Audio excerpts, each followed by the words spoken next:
तो 21 पहले मैं रीड कर देता हूँ, फिर एक कॉन्सेप्ट है, इसी के साथ साथ वो कॉन्सेप्ट समझा दूंगा। यहाँ लिखा हुआ है बेटा कि एवरेज प्रॉफिट, ये स्टार इसलिए लगा रखा है कि इंपॉर्टेंट क्वेश्चन का हिस्सा है एक। Average profit earn by the firm is ₹1 lakh. कि जो कंपनी जिसका आप अकाउंटिंग कर रहे हैं, जिसकी गुडविल आप निकाल रहे हैं, उन्होंने एवरेज प्रॉफिट कितना अर्न किया है?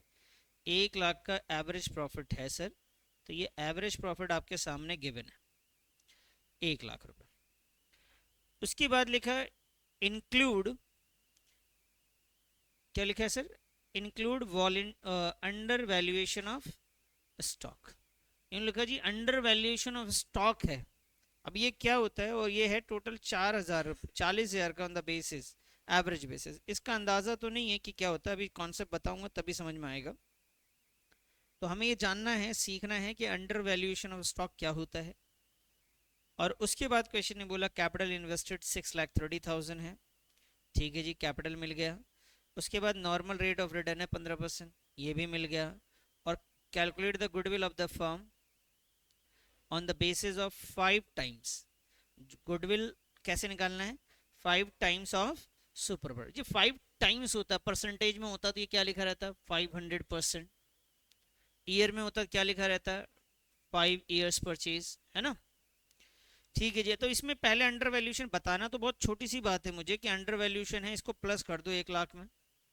इतनी छोटी सी बात समझानी है बस मुझे, कि अंडर वैल्यूशन हो तो क्या करेंगे आप? एवरेज प्रॉफिट में प्लस कर देंगे। सर सवाल ये है कि क्यों करें, ये तो बताइए, ये तो हम रट जाएंगे, है ना? तो सवाल ये है कि आप बताइए क्यों करें इसको। आइए जी, क्यों करें का सवाल हम समझते हैं। पहले आते हैं यहाँ पे, अंडर वैल्यूएशन का मतलब समझना है। तो undervaluation of closing stock. तो undervaluation of closing stock, और कुछ ना कहे, सिर्फ स्टॉक भी लिखा हो, तो इसका मतलब भी होता है क्लोजिंग स्टॉक का ही जिक्र हो रहा है। Under valuation of closing stock. देखिए चलते हैं वापस से 11th की क्लास में। 11th की क्लास में हमने कई बार trading account, profit and loss वगैरह बनाया होगा, और उसमें हम लोग क्रेडिट साइड में सेल्स लिखते थे, और क्रेडिट साइड में ही आता था बेटा क्लोजिंग स्टॉक।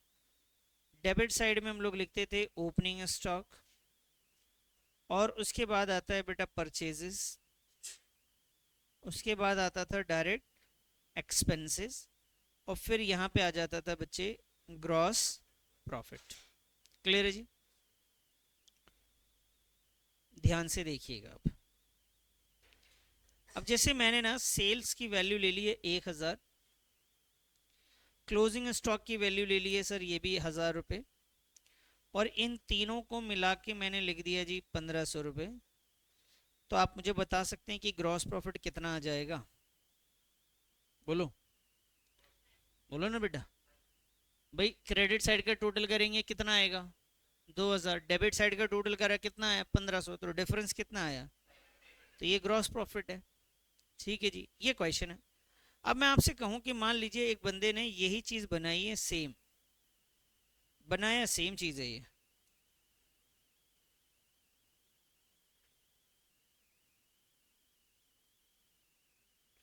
ये सेम चीज किसी बंदे ने बनाई है। उसके साथ बस प्रॉब्लम ये आया कि जो यहाँ पे हमने स्टॉक लिखा था, जो हमने यहाँ पे स्टॉक लिखा है ना, ये क्लोजिंग स्टॉक, उसने बेटा ये ना नहीं लिखा, उसने ये चीज नहीं लिखी। इसकी जगह पे उसने लिख दिया 800। कितना लिख दिया सर? अब मुझे बताइए, क्या इसकी वजह से हमारे ग्रॉस प्रॉफिट पे कुछ फर्क पड़ेगा कि नहीं पड़ेगा? ये बताओ मुझे, बताओ बेटा, ग्रॉस प्रॉफिट आपका बढ़ेगा या घटेगा? तो सर ये तो आपने, जब 1,800 क्रेडिट साइड में हो गया, तो क्रेडिट साइड में टोटल कितना हो गया बेटा? ये 1,800, और डेबिट में कितना है? तो आंसर बताओ क्या आएगा? ये तो 300 आएगा। कितना आएगा? तो अब मुझे बताइए इसमें स्टॉक बढ़ गया, गलती से बढ़ा दिया उसने अकाउंटेंट ने, या कम कर दिया? कम कर दिया। इसे कम करने को ही हम लोग कहते हैं अंडर वैल्यूएशन। क्या कहते हैं बेटा इसे? Under valuation. तो बेटा अगर कोई क्लोजिंग स्टॉक को अंडर वैल्यू कर दे, कम लिख दे, तो उससे प्रॉफिट पे क्या फर्क पड़ता है? नहीं समझे? वापस से सुनिए। मैं कह रहा हूं अगर क्लोजिंग स्टॉक को कोई कम लिख दे तो उससे प्रॉफिट पे कोई फर्क पड़ता है कि नहीं पड़ता? क्या फर्क पड़ रहा है? प्रॉफिट भी कम हो जा रहा है। तो मुझे अगर उस प्रॉफिट को सही करना हो तो क्या करूं? बढ़ा देंगे। भाई अगर प्रॉफिट आपको दे रखा है तो आप क्या करेंगे? ऐड कर देंगे। तो लॉजिक क्लियर हुआ। तो भाई अगर अंडर वैल्यूएशन ऑफ स्टॉक है तो आपका प्रॉफिट भी कम हो जाएगा। सर ओवर वैल्यूएशन होता, इसको याद कैसे रखेंगे ये भी ध्यान से समझना है। तो चलिए आइए, यहाँ पे पहले तो मैं आपको पॉइंट लिख देता हूं कि भाई आपको मान लीजिए एडजस्टेड प्रॉफिट निकालना है। एडजस्टेड प्रॉफिट, जो भी आपको गिवन प्रॉफिट है उसमें आप प्लस कर देंगे under valuation, under valuation of stock. सही है सर? हाँ या ना, बोलो ना। भाई अंडर वैल्यूएशन होगा तो आप प्रॉफिट में प्लस करोगे ना सर? अच्छा सर, लेकिन अगर ये ओवर वैल्यूएशन होता तो बताइए। इस बात से तो आपको समझ में आ ही गया है। तो आप माइनस करेंगे ओवर वैल्यूएशन, अगर होगा ओवर वैल्यूएशन ऑफ स्टॉक। ये कौन से स्टॉक की बात कर रहा हूं मैं? कौन सा स्टॉक है बेटा? ये क्लोजिंग स्टॉक। कौन से स्टॉक की बात हो रही? क्लोजिंग स्टॉक की। ठीक है जी। जब एक क्लोजिंग, आपने एक चीज सीख ली, जब एक चीज आपको समझ में आ गया, ये under valuation of closing stock plus अगर हो रहा है तो अगर याद करा जाए तो जाहिर सी बात है अगर ओवर वैल्यूएशन है तो क्या होगा? ये माइनस, इसी के अपोजिट तो लिया आपने। ठीक है सर। इसी तरीके से अगर मुझे एडजस्टेड प्रॉफिट तब निकालना हो जब गिवन प्रॉफिट भी हो और under valuation, under valuation of opening stock हो। कौन सा स्टॉक हो? क्वेश्चन में ओपनिंग स्टॉक दे रखा हो, तब क्या करेंगे सर? बेटा देखो ना, आपने क्लोजिंग स्टॉक में क्या किया था? तो ओपनिंग स्टॉक में इसका क्या होना चाहिए? ऑब्वियस सी बात, क्या होना चाहिए? माइनस होना चाहिए। इसको फिर मैं याद करने का भी तरीका आपको समझाऊंगा, अब तसल्ली से बस ये देखते जाओ। मान लो जी गिवन प्रॉफिट आपको दे रखा है और ओवर वैल्यूएशन दे रखा है। किसका ओवर वैल्यूएशन? ओपनिंग स्टॉक का। बताओ जी ये क्या होगा फिर? ये तो प्लस हो जाएगा। एक याद कर लेंगे सब हो जाएगा। सर लेकिन मान लीजिए वो जो एक याद करना वही याद नहीं आ रहा एग्जाम में, तब मैं क्या करूं? जो एक याद रखना था वो भी याद नहीं आ रहा है। तो बेटा आप ये समझो, क्लो ये वाला जो साइड होता है ना, इसको आप समझो एक्सपेंस का साइड है। कौन सा साइड है? और ये वाला साइड है आपकी इनकम का साइड। सही बोल रहा हूं मैं? तो ये इनकम का साइड है, ये एक्सपेंस का। मेरी बात को ध्यान से सुनोगे तो जवाब आएगा, वरना नहीं आएगा आपसे। बताइए अगर मैं अपने इनकम गलती से बढ़ा दूं, इनकम को गलती से बढ़ा दूं, तो एंड रिजल्ट इनकम का जो बचा है वो भी ज्यादा आएगा या कम आएगा? इनकम बढ़ेगा तो नेट प्रॉफिट क्या होगा? बढ़ेगा। जितना इनकम बढ़ाता जाऊंगा, इनकम साइड बढ़ाऊंगा, उतना प्रॉफिट भी बढ़ता जाएगा। क्लियर है? इनकम साइड बढ़ाना मतलब इनकम साइड किसको बढ़ाने की बात हो रही है? Closing stock over valued, income side लिखते हैं ना। क्लोजिंग स्टॉक की साइड लिखाता है इनकम साइड। तो इनकम साइड अगर बढ़ेगा तो आपका प्रॉफिट भी, तो क्या करना चाहिए? माइनस। सर इनकम साइड को आपने कम कर दिया सर, तो बताओ प्रॉफिट भी क्या होगा? कम हो जाएगा। इनकम कम तो प्रॉफिट भी कम। क्लियर है? इनकम कम होगा तो प्रॉफिट भी कम होगा। तो अंडर वैल्यूएशन ऑफ स्टॉक में क्या करेंगे आप फिर? प्लस, क्योंकि आपने इनकम में कम लिख दिया था। सर अगर मैं खर्चे बढ़ा दूं तो बताओ प्रॉफिट बढ़ेगा या घटेगा? किसी की जिंदगी में खर्चे बढ़ाओ तो बताओ प्रॉफिट क्या होगा? कम होगा ना। इतना यहाँ दिमाग मत लगाओ, वैसे नॉर्मली पूछो। अरे किसी भी जान पहचान वाले से ऐसे पूछ लेंगे, भाई साहब आपके खर्चे अगर बढ़ जाए तो इनकम क्या होगी? कम हो जाएगी भाई। जो भी प्रॉफिट लास्ट में बचता है घर के लिए वो तो कम हो जाएगा। दुकान में खर्चे बढ़ जाएंगे तो प्रॉफिट कम हो जाएगी। तो भाई खर्चे बढ़ जाने यानी opening stock of, overvaluation of opening stock, overvaluation of opening stock, जैसे overvaluation of opening stock होगा, आपके खर्चे कम बढ़ गए तो प्रॉफिट भी कम हो जाएगा, प्रॉफिट भी कम हो जाएगा, खर्चे बढ़ेंगे तो प्रॉफिट कम हो जाएगा। तो सही करने के लिए क्या करोगे आप, बोलो, प्रॉफिट तो कम कर दिया ना, तो आप वापस से उसमें ऐड कर देंगे। तो भाई आपके पास दोनों रास्ते समझा दिए, आप लॉजिक में एक याद करो बस, बाकी सब हो जाना है। क्लियर है सर? अब इसके बाद हम क्वेश्चन पे चलेंगे, फटाफट इसको छाप लो, जरा यहां से छाप लो इसको, ये नीचे वाला छापो बस।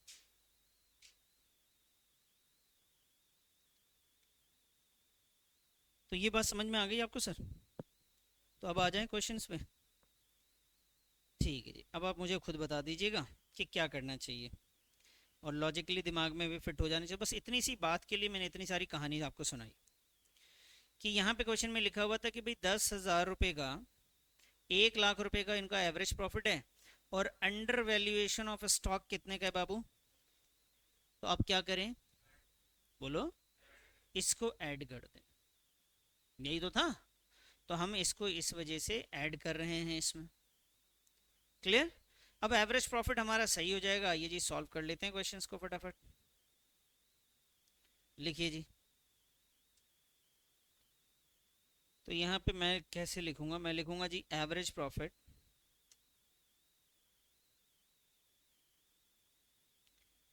Average profit after the adjustments,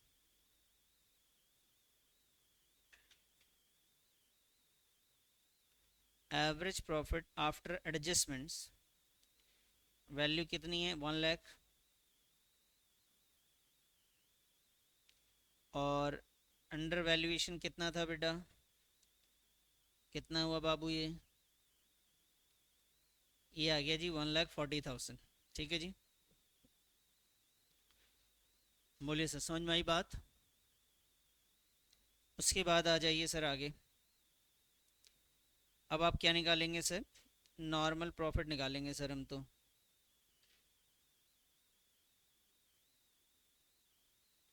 normal profit में कैपिटल और रेट ऑफ रिटर्न गिवन है, आप फॉर्मूला एक बार लिख लीजिए कि आपको चीज़ें याद भी रहे।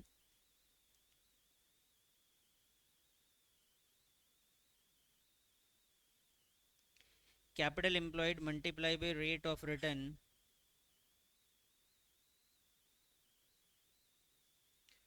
कैपिटल एम्प्लॉयड कितना है सर, 6,30,000 है सर। तो यहाँ पे मैं 6,30,000 लिख दे रहा हूँ, और कितना है रेट ऑफ रिटर्न से, तो इसे सॉल्व करके मुझे बताओ ना बेटा। 31,500, ठीक है जी, नॉर्मल प्रॉफिट हो गया सर। और क्या कहानी है बताइए, निकाल सकते हैं सुपर? यार कहते बहुत हो, निकालते हो नहीं। सुपर प्रॉफिट फॉर्मूला बोले तो एवरेज प्रॉफिट माइनस का नॉर्मल प्रॉफिट। तो एवरेज कितना है सर, 1,40,000, और नॉर्मल 31,500। अब बताओ माइनस करके कितना आएगा, 1,08,500। बस मैंने यकीन कर लिया है, आप लोग चेक कर लेना अपना। उसके बाद आ जाएंगे सर इस पे, गुडविल निकालेंगे हम। गुडविल का फॉर्मूला था super profit multiply by number of years purchases. बताइए जी सुपर प्रॉफिट कितना है, 1,08,500, और नंबर पे परचेज कितना है जी, बताइए कितना आ रहा है।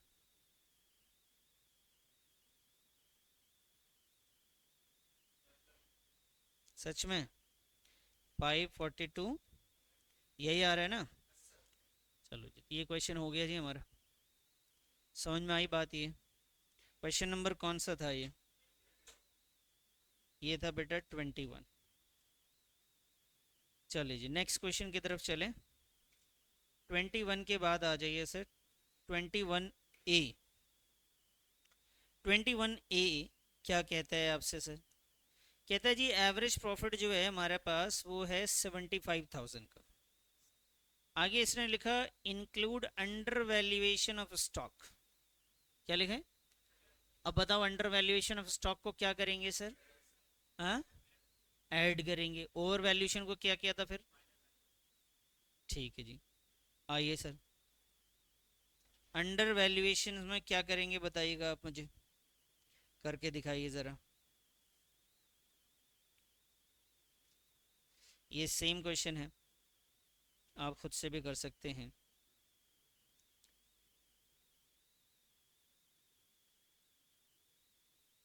निकाल लिया आपने? चलिए क्वेश्चन नंबर 21 मैं आपको दिखाऊं करके। तो सबसे पहले आएंगे sir average profit after adjustments.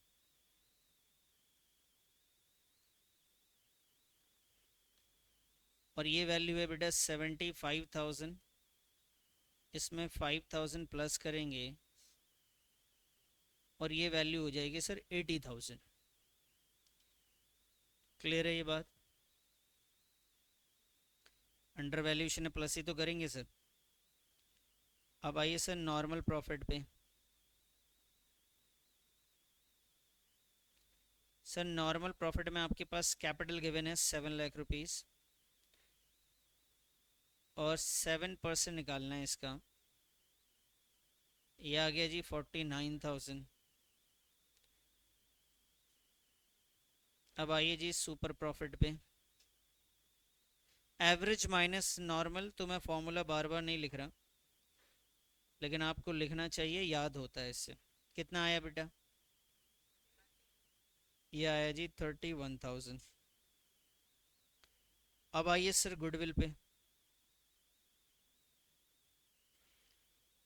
31,000 multiply पे नंबर ऑफ परचेज कितना है बेटा? 5 टाइम्स 1,55,000। बताइए बात समझ में आ गई? 21 क्लियर है ये? चलो जी अब 22 पे आ जाए। चलिए जी,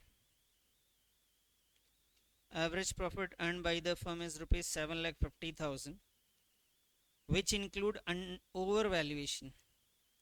इस बार क्या आया बेटा इसमें? Overvaluation. क्लोजिंग स्टॉक का ओवर वैल्यूएशन होगा तो प्रॉफिट बढ़ जाएगा, तो माइनस करना पड़ेगा। चलिए लिख ले हैं यहाँ पे। सबसे पहले एवरेज प्रॉफिट निकालेंगे आफ्टर एडजस्टमेंट्स।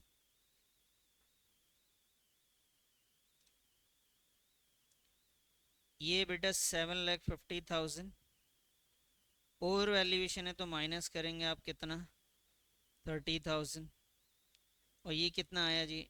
7,20,000। सही है ये? आप लोगों ने भी ऐसे ही किया सर?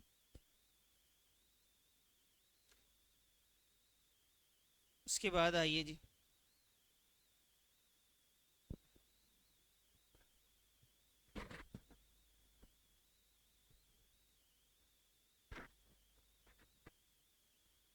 उसके बाद हमारे पास है नॉर्मल प्रॉफिट निकालना पड़ेगा हमें।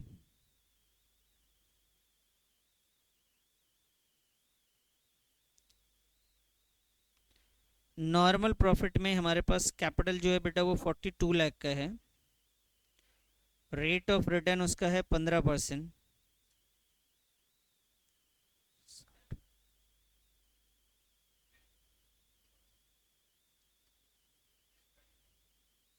तो ये टोटल आ गया जी 6,30,000।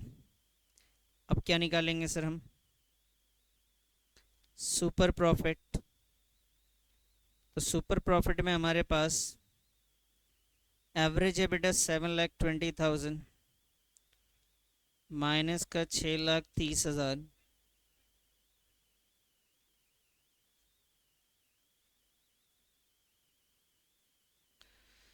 ठीक है जी 90,000। उसके बाद आइए जी गुडविल।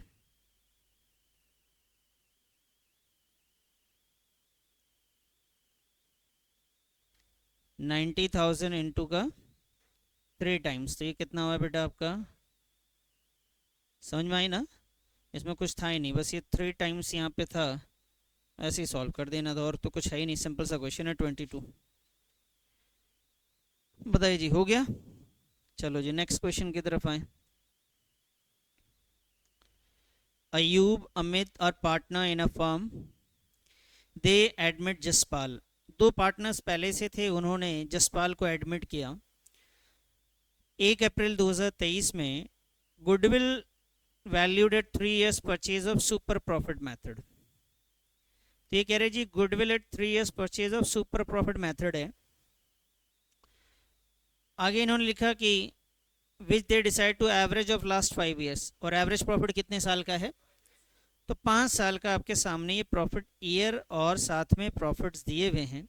उसके साथ आपको दो एबनॉर्मल और एक एबनॉर्मल गेन, एक एबनॉर्मल लॉस और एक एबनॉर्मल गेन भी दे रखा है। बताओ बेटा क्या करेंगे इसका। बहुत बढ़िया, एबनॉर्मल लॉस आपने बोला प्लस और ये माइनस होगा। उसके अलावा हमारे पास क्वेश्चन में लिखा हुआ है कि टोटल एसेट्स से 20 लाख का, लाइबिलिटीज़ कितनी हैं 5 लाख की। तो एसेट्स में से लाइबिलिटीज़ को अगर माइनस करूं तो क्या होगा, कैपिटल होगा। चलिए जी सॉल्व करें। सबसे पहले ऐसा करो, कैपिटल और नॉर्मल निकाल दो, करो तो ज़रा। तो सबसे पहले हम आते हैं कैपिटल निकालते हैं।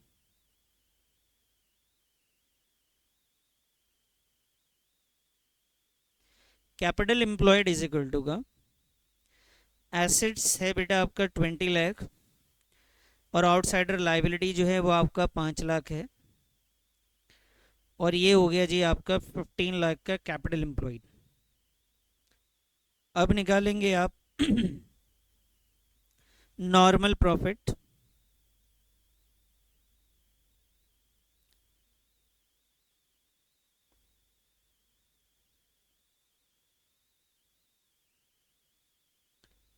ये आ गया जी 1,50,000 का नॉर्मल प्रॉफिट। ठीक है सर।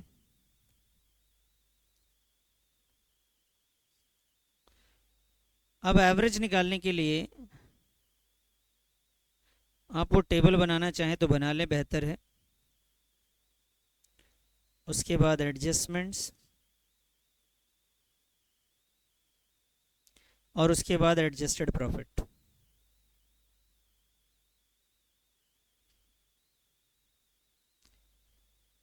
तो ये 19, 20, 21, 22 और 23 है। यहाँ लिख लेते हैं जी 2019, 2020, 21, 22, 23, 23 तक है। अगर मैं वैल्यू की बात करूं तो 150, 180, 1 लाख, 150, 180, और बेटा ये आ गया जी 1 लाख। उसके अलावा 260 और 240, 2,60,000, और ये आ गया जी 2,40,000। एडजस्टमेंट की बात करें तो दो एडजस्टमेंट हमारे पास हैं। एक एबनॉर्मल लॉस का 1 लाख रुपए का 2022 में है शायद, तो ये 1 लाख रुपए आप क्या करेंगे इसको, और एक एबनॉर्मल गेन है आपके पास 40,000 का। इसके बाद आपको वैल्यू निकालनी है, तो ये तो सीधा आ जाएगा 150 आएगा। 180 तो आप डायरेक्ट 180 लिख दीजिएगा, कुछ प्लस माइनस तो करना नहीं है। ये भी आ गया जी 1 लाख रुपीज़, और 260 प्लस 1 बोले तो ये कितना हो गया सर, 3,60,000, और ये कितना हो गया 2,40,000। इसका टोटल निकाल के हम एवरेज निकाल लेंगे बेटा। एवरेज प्रॉफिट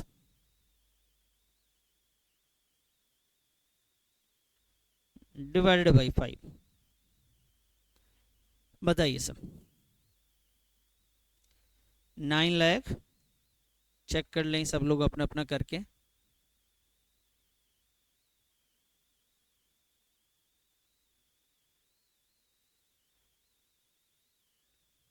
हाँ 9 लाख 930, तो बेटा यहाँ पे 9,30,000 लिखेंगे, डिवाइड बाई 5 कर देंगे।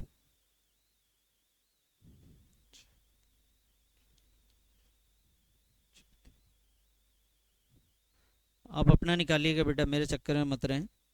पहले आप अपना निकालिए, उसके बाद जाके आप सॉल्व कीजिए।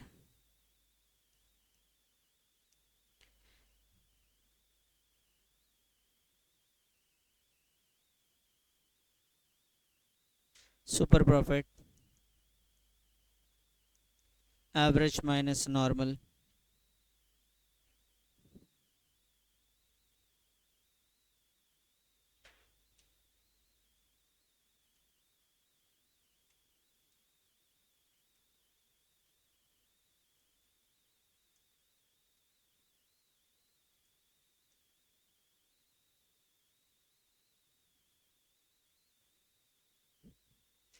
ये सही आया 1,86,000।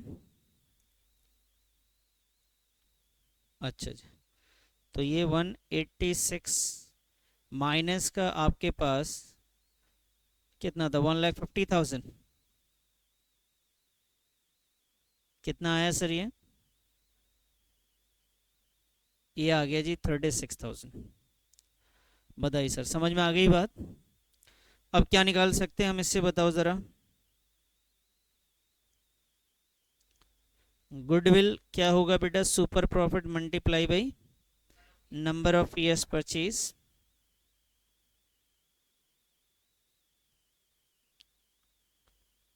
36 और नंबर ऑफ परचेज कितना है?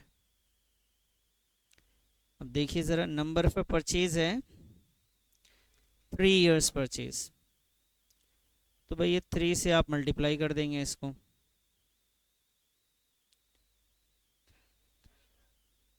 हाँ, 1 लाख, सही है। 1,08,000 आपका आ गया जी गुडविल। बताइए सर, समझ में आ गया यहाँ तक?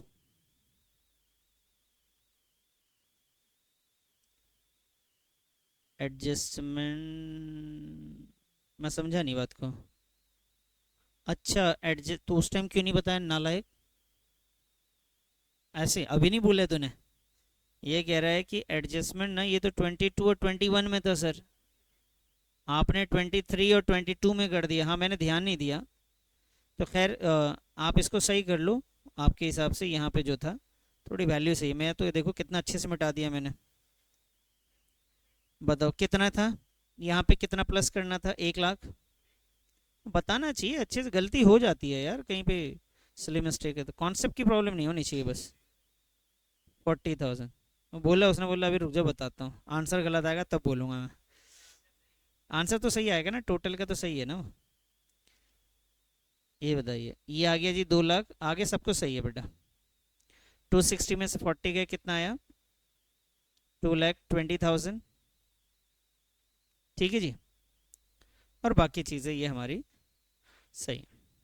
टोटल चेक कर लो, वही आना चाहिए। कर लो, फिर भी चेक कर लो यार, ऐसे नहीं बैठते, चेक करो। सही है सर, थैंक यू सर।